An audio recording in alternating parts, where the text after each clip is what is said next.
Estudio 50 y como lo habíamos anticipado, se viene una nota muy interesante, porque los jóvenes parece que siempre tienen la culpa de todo por ahí. Entonces vamos a estar hablando con la doctora Felisa Lambersky de Wider, que es médica pediatra y psicoanalista, miembro titular de APA y full member IPA, ex CUR de Departamento de Niños y Adolescentes de APA y especialista en niños y adolescentes. Y además es coautora del libro Parentalidades. Felisa, ¿estás ahí? Sí, estoy acá. Hola, ¿cómo estás? Gracias por la comunicación, Al contrario.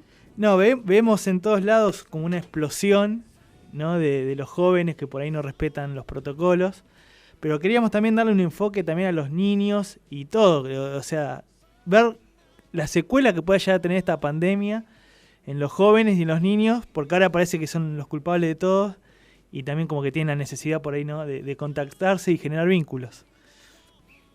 Bueno, eso es una realidad. La adolescencia es un periodo, porque hablamos fundamentalmente de la adolescencia, Sí. ¿no? La adolescencia es un periodo en que los chicos necesitan necesariamente, digamos, imperiosamente conectarse con el grupo para poder desapegarse de la familia. Por eso ocurre de los padres, ¿no? Para romper ese vínculo simbiótico con los padres y salir al mundo, lo que nosotros llamamos la salida exogámica, hacia Claro. el afuera. Pero ¿qué pasa? Que muchos chicos, al no poder hacer eso, se han encerrado, se han aislado. Los que tienen, digamos, dispositivos importantes pueden jugar por medio de redes, Claro. con otros chicos, pero están aislados totalmente y estamos recibiendo muchas consultas por depresiones en chicos entre 12 Claro. y 18 años, Claro. porque no pueden, y no creo que sean siempre los culpables ellos, ¿no? Yo creo que hay una cuestión de concientizar que tiene que venir de la familia y del ejemplo de los padres y dialogar mucho, hablar mucho del tema. Claro. Porque como se dice tanto, estamos ante un enemigo invisible. Los adolescentes tienen una defensa que es, nosotros decimos la desmentida, que tienden a decir, a mí no me va a pasar nada, bueno, esto no me va a pasar, son muy omnipotentes, juegan con el poder, y entonces, claro, de pronto se descontrolan porque estuvieron 10 meses súper controlados y Claro, reprimidos. cerrados, totalmente. Sí. Sí, no, y ¿se cortó, no? Se cortó. Bueno, está muy interesante eso de las depresiones, ¿no? De jóvenes entre los 12 y los 16 años, que me parece que ni siquiera el año que viene vamos a empezar a ver un poco las secuelas de lo que puede pasar con eso. No, es muy interesante, además como padre, ¿no? Como padres, entender lo que está sucediendo con nuestros hijos. Ahí está, me dicen que ahí está. Felisa se cortó. Sí. No, eso nos genera mucha preocupación, las secuelas que pueden, este tipo de fobias a los contactos, ¿no? Entre sus pares de acá al futuro, entre los jóvenes. Bueno, esto deja muchas secuelas psicológicas en el sentido de que los chicos, es cierto, hay algunos que tienen tendencia a negar la realidad, Uh-huh. de que hay un enemigo que no lo vemos y entonces es más fácil desmentirlo, pero que existe, y otros que se retraen y se aíslan y caen en depresiones. Claro. Entonces hay que asistirlos mucho, hablar mucho con ellos, y si bien es cierto que hay una tarea social que es las campañas y las prevenciones y hacer buenas campañas, digamos, promover mucho el distanciamiento y sobre todo el barbijo, que es lo más importante, creo que la familia tiene que dialogar, porque hay que hacerles tomar conciencia a estos chicos de que, bueno, de que hay un peligro real y que ese peligro existe y que ellos tienen que cuidarse ellos, porque además así cuidan a su familia. Claro. Y dialogar mucho, dialogar y además hacer reuniones, mirar películas en familia, es decir, integrarlo al chico a la familia. Doctora Jorge Sarno le habla. Un gusto Sí, ¿qué tal? tenerla Un gusto. en este espacio. Bueno, a mí también. Quería consultarle, ¿es posible que se haya pasado de un estado triste, de depresión, de miedo, a un estado de bronca por parte de los adolescentes, de ira en materia de lo que está ocurriendo hoy? Y si hay algún tipo de desinterés, porque últimamente en estos días se han visto notas en donde les importa muy poco el tema de la salud de sus padres, de sus abuelos, como que hay una desvalorización de la vida en sí mismo, ¿no? Yo no creo que sea una desvalorización de la vida tanto. Es cierto lo que vos decís, estoy de acuerdo que son salidas eufóricas que siguen a la depresión, cuando la manera de salir de la depresión es con euforia. Claro. Y entonces ha habido como un relax en los momentos en que bajó la curva, Claro. y entonces que eufóricamente han salido todos. Pero salen de día, salen de noche, y si les cortan la noche van a salir de día, Claro. porque van a encontrar el momento. Por eso digo que hay que hacer campañas de concientización desde la familia fundamentalmente, y desde el ejemplo que dé la familia, porque es muy importante predicar con el ejemplo.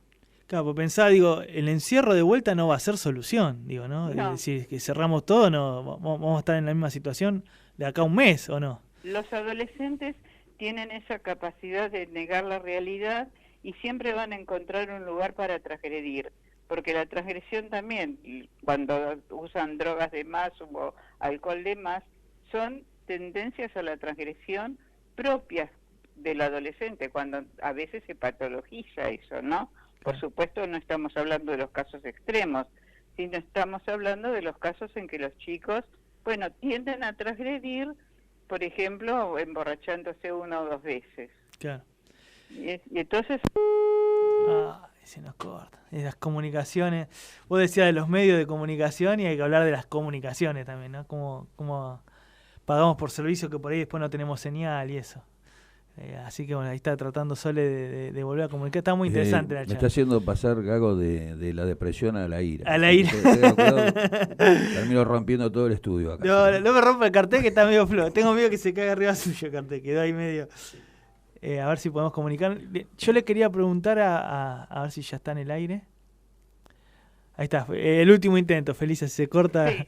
No, yo te quería preguntar de los niños que entre 8 y 12 años, porque vos hablás digo, yo también veo que por ahí como que tienen miedo de socializar, de salir. Digo, ¿qué secuelas puede haber pensando también cuando tengan que volver a las clases, ¿no? Si hay clases presenciales. Algunos no quieren volver al colegio. Mirá. Porque desarrollan fobias, desarrollan insomnio, desarrollan enfermedades psicosomáticas. Por ejemplo, no quieren ir al colegio, les duele la panza, se enferman, tienen diarrea, pueden hacer fiebre y confundir los síntomas, pueden hacer un espasmo de pulmonar, una crisis asmática, es decir, alguna forma, una angina, encuentran una forma de no salir, porque tienen mucho miedo, están muy asustados los chicos entre 8 y 12 años y tienden a aislarse mucho más estos nenes. Y como yo les dije antes, recibimos muchas consultas por este tema, ¿no?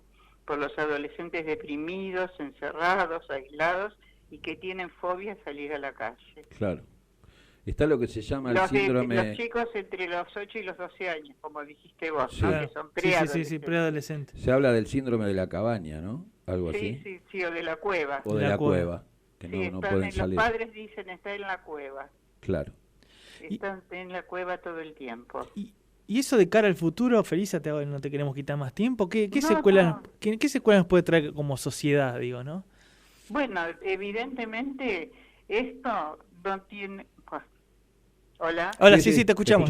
Sí. Esto no tiene, digamos, no es gratuito.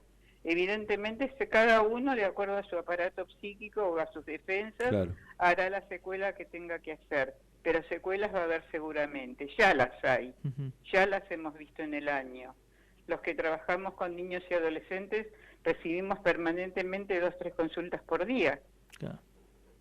Y Felisa, ¿has escuchado, leído que esto también en la gente que ha padecido el COVID le trae secuelas en materia así de cerebro, en lo que puede llegar a ser un Alzheimer o provocar cierto descontrol? Claro, trastorno. Bueno, No podría, digamos, aseverar eso porque no conozco ningún caso, pero siempre... Pérdida de la memoria, dicen también, que puede ocasionar. Las internaciones en los pacientes de tercera edad siempre alteran el psiquismo, desde, digamos, delirios hasta pérdida de la memoria momentánea. Ajá. Porque es la internación, el aislamiento, la soledad, es muy, digamos, terrible el estar solo todo el tiempo. Claro. Es muy terrible. Muy terrible. Y el adulto tiene reacciones psíquicas que hasta pueden delirar. Claro. Claro. Hacer una enfermedad psiquiátrica momentánea, por supuesto. Después vuelven a su casa y retoman la normalidad, pero pueden perder la memoria, pueden perder el sentido del entorno. Se cortó. Yo le quería preguntar de las parejas. Dale una más. Probamos una más porque como venimos hablando siempre que la pandemia hizo estragos en las relaciones de pareja, le quería preguntar a Felisa, Sole me mira y se enoja. Le quería preguntar eso, si ella tuvo muchas consultas y por qué cree que la pandemia causó esta ruptura de tantas parejas. Ahora sí, Felisa, te hago la última porque se corta lamentablemente. Venimos hablando... Porque yo tengo buen wifi sí, acá. Qué sé yo, viste cómo son las comunicaciones. Venimos hablando siempre en los programas que hubo mucha ruptura de parejas, ¿no? Durante la cuarentena y la pandemia. Y vos, de tu lugar de psicóloga, de psicoanalista, ¿cómo puedes analizar ese fenómeno? ¿A qué se debe fundamentalmente? ¿A que están más tiempo las parejas y se conocen realmente cómo son? ¿Cómo se puede analizar? Al estar 24/7, como se suele decir normalmente, las parejas que no se llevan bien y que normalmente se ven a la mañana y a la noche, o a veces incluso algunos viajan y no están, bueno, todo eso no pasó y entonces sale como lo más original de cada uno, ¿no? Claro. Y además la angustia de no tener una salida genera también esas situaciones de agresividad, claro, de bronca, como decían antes, de ira. Entonces eso pasa en los adultos, en las parejas que se separan, pasa porque tienen crisis de ira, crisis de bronca y no se bancan al otro las 24 horas. Como que pierden la tolerancia, ¿no? Sí, totalmente. Un poco pasa y eso, por ahí. Cuando se iban al trabajo, eso es una distancia necesaria. Sobre todo si son personas que viven en espacios reducidos, el contacto es muy permanente, ¿no? Y te hago esta sí, por ahí la última. Digo, ¿estamos preparados como sociedad para otra pandemia como la que subimos el año pasado, otra cuarentena, encierro tanto tiempo? ¿Cómo lo ves? Sí. Yo no sé si estamos preparados, yo no sé, digamos, desde qué lugar se va a poder realizar otra cuarentena fase 1, como se suele decir que hubo el año pasado, por las consecuencias psíquicas y, por ejemplo, muchos están a favor de comenzar las clases, aunque con los protocolos necesarios, pero que 2 o 3 días por semana los chicos vayan al colegio y así socialicen, se resuelve el tema de la socialización con esto. Tal cual. Porque con protocolo todo se puede, el asunto es cuando se reúnen las pandillas de día en la playa, todas juntas, o en una manifestación, o lo que fuere. Ahí es donde aparece el descontrol. Buenísimo. Bueno, Felisa, te agradecemos muchísimo la comunicación y bueno, ya te vamos a tener de consulta de cara al futuro para cualquier cuestión que vaya surgiendo. Bueno, espero que les haya sido útil. Sí, muy útil. Gracias, abrazo grande. Buen año. Me alegro mucho igualmente. Te deseamos. Chao. Igualmente.